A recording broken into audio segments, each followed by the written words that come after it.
chismisang may trivia. At siyempre, dahil first time niya dito, ang haharap sa ating buwisit blaster walang iba, kundi ang Asia's multimedia star at ang host ng Battle of the Judges, Alden Richard! Let's go, let's go! Teka muna. May konti muna chismisan dito, chismisan po. Alden. Okay po. Sino sa mga judge ang competitive at kahit sa likod ng camera talagang gano'n talagang hindi talaga papatalo sa'yo? Sino yan?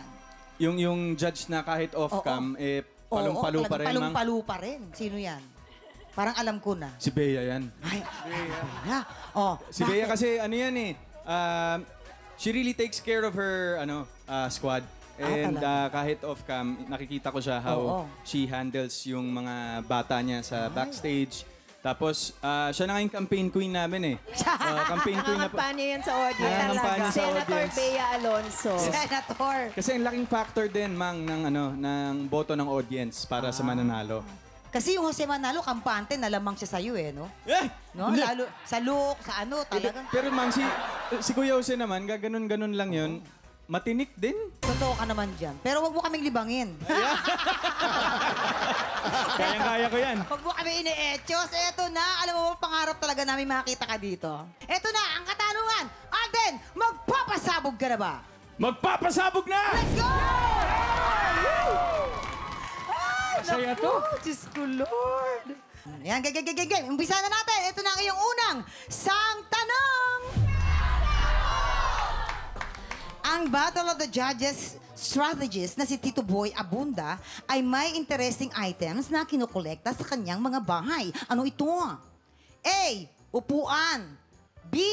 Vinyl records. Alam mo yon, yung plaka, yung hindi pa tao nandun na yon. Yes po, yung kulay itim. O, sige. Yan ha, alin doon. Ngayon, hihingi tayo ng opinion sa ating mga alingaw-ngaw. Unahin natin, hi madam. Ayan. Ayan. Siguro ang alam ko dyan, si Tito Boy mahilig sa mga kanta. Kaya nga sa Battle of the Judges, di ba, very meticulous siya sa mga kanta, yung background. Kaya vinyl Tama. Vinyl. Yes. Sa mga kanta, alam niya yung mga background eh. Tinatanong niya, alam niya ba kung sino yung kumanta niyan at kung bakit sinulat yung kantang yan? Ganon siya. Yes. Sige.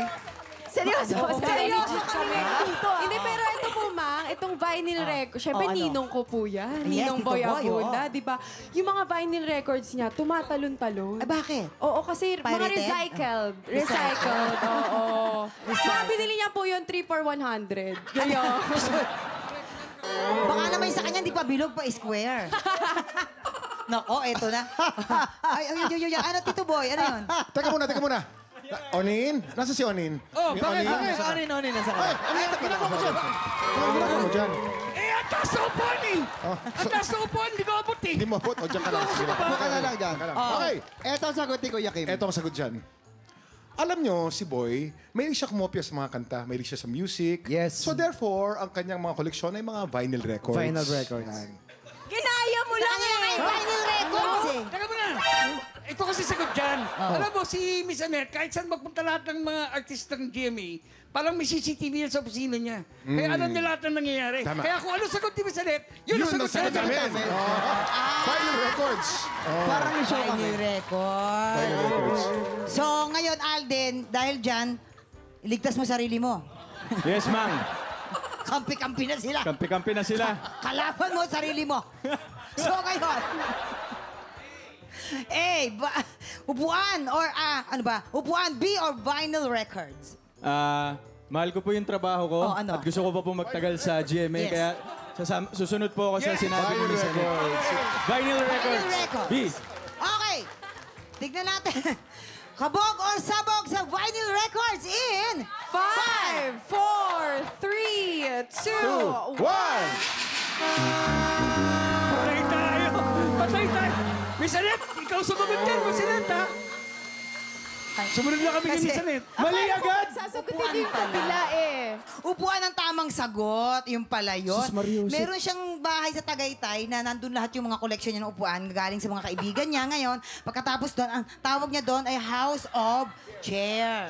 Miss Annette, ha? Hayaan mo. Hayaan mo. Akong bahala. Sasaluhin ko yan, gaganon ako. Sige ma'am, sige ma'am. Ganon kita kamahal. Yes po, yes po. Sige, eto na ang pangalawang sang tanong. Ay, sorry. Noong 2008 ay nag-release ng debut album ang Premier Leading Lady na si Judge Bea Alonzo. Okay? Ano ang title ng debut album ni Bea? A. The Real Me. B. Best Day Ever. Yes, Kuya Kim. Matagal na kami sumasagot dito. Pwedeng si Ma'am Anet Dapat naman. una si Anet. Yes. Siya yung guest natin dito. Siya yung guest namin. Ito. Go, Anet. Ang sagot Ma'am dyan, Anet, go. the real me. Kasi Alden, alam naman natin kung gaano ka-authentic si Bea sa kanyang pagkatao. Wala tayong yan, ha? ano dyan. Walang makakakontra dyan. Kaya ang unang title ng kanyang album ay The, The Real Me. Yes. Napakaganda ng song na yan. Totoo. Ano pa gusto niyo pong kantahin ko yung kanta? Oo naman. Sige. Ayan. The Real Me. The real me, eto ako, eto ikaw, eto ako, ito ikaw. The real me, la la la la la la la la la. Oh, Alden bahal. Hindi, ayaw nga nila sumagot. Hindi, may sagot kami dyan. May sagot kami dyan. Ngayon, depende naman dito kay Tisoy Alden kung maniniwala siya sa sagot ni Ma'am Anet. May sagot, paano o sagot may namin? sarili siya, The Real Me, or B, Best Day Ever. Paano sagot namin? May sagot pa Paano kami. sagot namin? kami. Sabi niyo si Ma'am Anet na lang. Hindi, pinauna sila lang pinauna namin. namin. Dahil siya yung guest. Alam niyo, magugulo kayo eh. Hindi. Sige, ano sagot niyo? Ito, ganito. Ito. Oh, sige, Ito, paano? tignan mo. Yan. Ma'am Anet, di naman namin siya sinasalungat ang inyong sagot. Pero ang sagot dyan ay The Real Me. Oo. Kasi nung si Bea, ay Kantahin mo, kuya. Real Me talaga ang kanyang Yan. sinagot.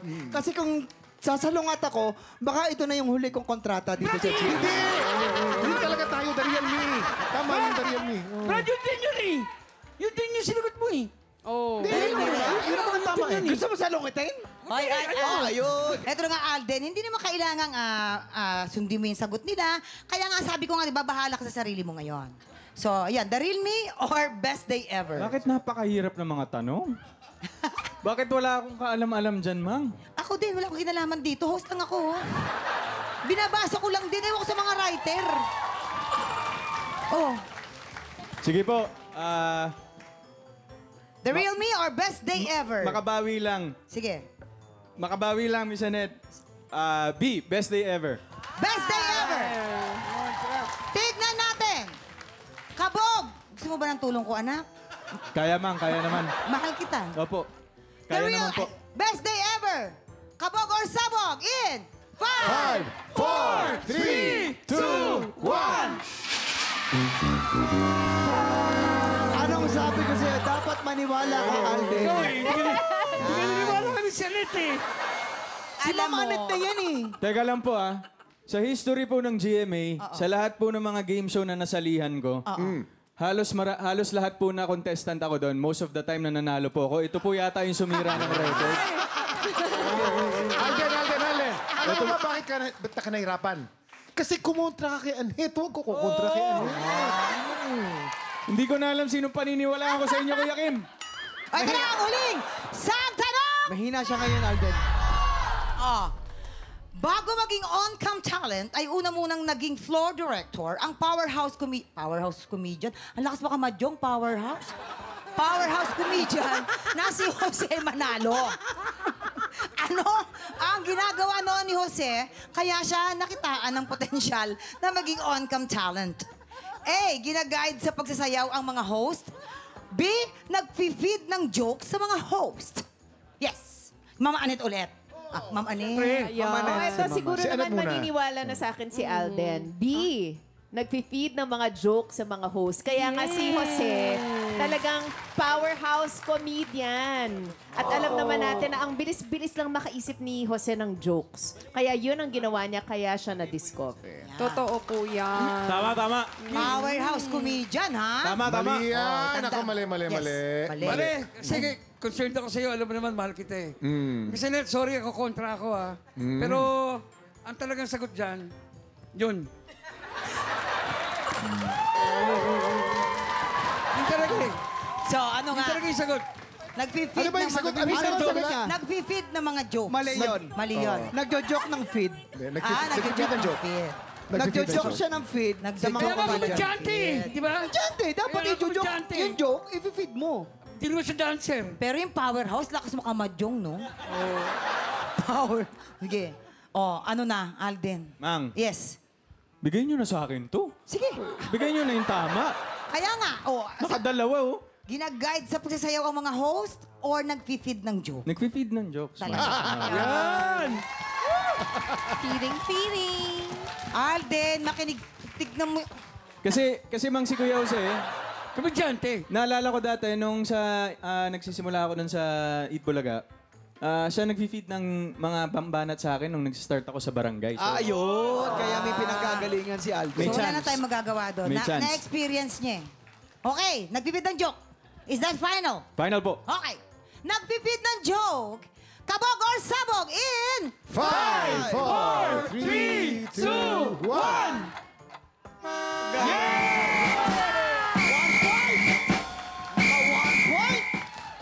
Yung pala. Nag-feed siya point. ng joke. Nakakaiyak yun. Tapos alam niyo ba ang kwento? Kinabahan daw siya kasi sabi sa kanya, mag-resign ka na. Sabi daw sa kanya, bakit? Yung pala kasi, mapopromote siya. Ayun pala naman Kuya pala. Jose. Kumusta yun, Tisoy, ang yung experience? Nakaka-stress, Mang. Nag-guilty nga ako nung una, kaya pareho yung answers ko sa 2 at 3 tama. Tama na po. Ang hirap po kasi. Patay po sa akin yung mga writers,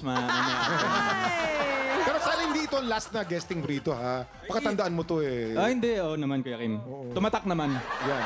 Tatak na tatak to. Ayoko na. Pero maraming salamat, Alden. And of course, Miss Annette. Yes!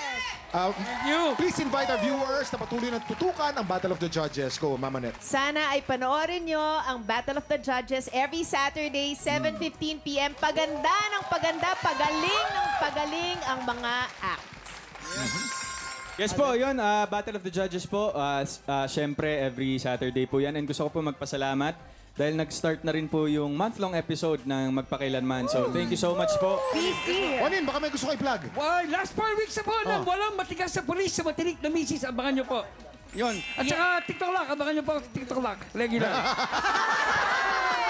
Pumaplug na. Pumaplug. Mga tiktropa, manood po kayo ng Royal Blood. Gabi-gabi po yan sa GMA Telebabad. Maraming salamat sa mga tiktropang nakatutok mula 11:15 a.m. at sa mga tiktropang todo comment sa aming mga live stream. Maraming salamat po at kita-kits po ulit tayo this Monday for more happy time dito lang sa TikTok Royal Blood. Hi Lola!